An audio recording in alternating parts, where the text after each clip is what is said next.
Des bâtiments en ruine effondrés, voilà les premières conséquences du séisme d'ampleur qui a touché Haïti ce samedi. Secousse, je vous le disais, de magnitude 7,2 sur l'échelle de Richter. Une alerte au tsunami a un temps été émise avant d'être retirée. Les dégâts, eux, sont déjà là. Les autorités haïtiennes ont annoncé la mort d'au moins 29 personnes. Situation inquiétante, notamment dans les villes de Grand'Anse, de Nippes ou de Caille. Écoutez les premiers détails avec la correspondante de RFI à Port-au-Prince, Amélie Baron. C'est surtout dans la péninsule sud-ouest d'Haïti que d'importants dégâts ont déjà été enregistrés. À Port-au-Prince, nous avons senti très fort la secousse qui a graduellement gagné en intensité, même si l'épicentre est donc à plus de 200 km d'ici. Il était 8h30 du matin à l'heure d'Haïti.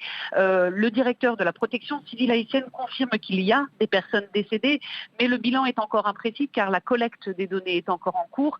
J'ai pu contacter ce matin une habitante de la commune de l'Asile qui est à proximité immédiate de l'épicentre et elle m'a témoigné qu'il y avait beaucoup de destruction, des personnes qui ont été tuées dans l'effondrement de leur maison.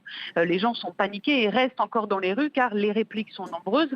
À Jérémie, qui est à la pointe sud-ouest d'Haïti, la cathédrale de la ville est endommagée et comme vous l'avez dit, dans les Cailles sur la côte sud, donc un hôtel de plusieurs étages s'est totalement effondré selon des témoins sur place. Alors cet événement fait évidemment remonter de très douloureux souvenirs du 12 janvier 2010 quand le séisme qui avait ravagé Port-au-Prince et plusieurs villes de province avait coûté la vie à plus de 200 000 personnes.